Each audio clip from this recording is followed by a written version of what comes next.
श्री शिवाय नमस्तुभ्यम। स्वागत है आपका शिव पुराण शिरुद्ध संहिता दूसरे खंड तीसरे अध्याय में। कामदेव को ब्रह्मा जी द्वारा श्राप देना। ब्रह्मा जी ने कहा, हे नारद, सभी ऋषि मुनि उस पुरुष के लिए उचित नाम खोजने लगे। तब सोच विचार कर वे बोले कि तुमने उत्पन्न होते ही ब्रह्मा का मंथन कर दिया है, अतः तुम्हारा नाम मनमत होगा। तुम्हारे जैसा इस संसार में कोई नहीं है, इसलिए तुम्हारा दूसरा नाम काम होगा, तीसरा नाम मदन और चौथा नाम कंदर्प होगा। अपने नामों के विषय में जानते ही काम ने अपने 5 बाणों का नामकरण कर उनका परीक्षण किया।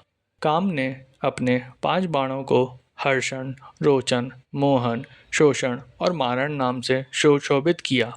ये बाण ऋषि मुनियों को भी मोहित कर सकते थे। उस स्थान पर बहुत से देवता व ऋषि उपस्थित थे। उस समय संध्या भी वहीं थी। कामदेव द्वारा चलाए गए बाणों के फलस्वरूप सभी मोहित हो गए। सबके मनों में विकार आ गया। सभी काम के वशीभूत हो चुके थे।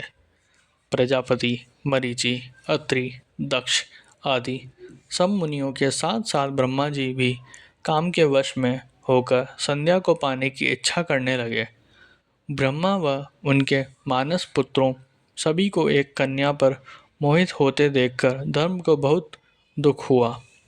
धर्म ने धर्मरक्षक त्रिलोकीनाथ का स्मरण किया। तब मुझे देखकर शिवजी हंसे और कहने लगे, हे ब्रह्मा, अपनी पुत्री के ही प्रति तुम मोहित कैसे हो गए? सूर्य का दर्शन करने वाले दक्ष, मरीचि आदि योगियों का निर्मल मन कैसे स्त्री को देखते ही मलिन हो गया? जिन देवताओं का मन स्त्री के प्रति आसक्त हो, उनके साथ शास्त्र संगीत किस प्रकार की जा सकती है? इस प्रकार के शिव वचन सुनकर मुझे बहुत लज्जा का अनुभव हुआ और मेरा पूरा शरीर पसीना पसीना हो गया।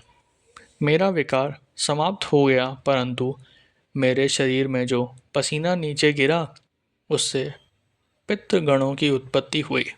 उससे 64,000 आग्नेश वातों पितृगण उत्पन्न हुए और 86,000 बहिश्रद्र पितृ हुए।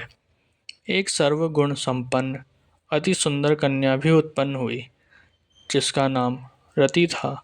उसका रूप सौंदर्य देखकर ऋतु आदि स्खलित हो गए एवं उससे अनेक पितरों की उत्पत्ति हुई।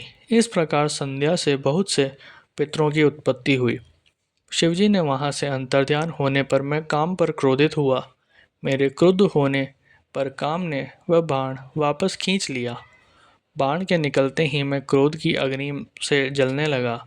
मैंने काम को शिव बाण से भस्म होने का शाप दे डाला। यह सुनकर काम और रति दोनों मेरे चरणों में गिर पड़े और मेरी स्तुति करने लगे तथा क्षमा याचना करने लगे। तब काम ने कहा, हे प्रभु, आपने ही तो मुझे वर देते हुए कहा था कि ब्रह्मा, विष्णु, रुद्र समेत सभी देवता, ऋषि मुनि और मनुष्य तुम्हारे वश में होंगे। मैं तो सिर्फ अपनी उस शक्ति का परीक्षण कर रहा था, इसलिए मैं निरपराध हूँ। प्रभु मुझ पर कृपा करें। इस शाप के प्रभाव को समाप्त करने का उपाय बताइए। इस प्रकार काम के वचनों को सुनकर ब्रह्मा जी का क्रोध शांत हुआ।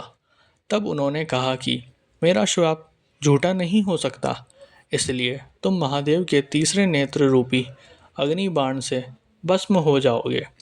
परंतु कुछ समय पश्चात जब शिवजी विवाह करेंगे, अर्थात उनके जीवन में देवी पार्वती आएगी, तब तुम्हारा शरीर तुम्हें पुनः प्राप्त हो जाएगा।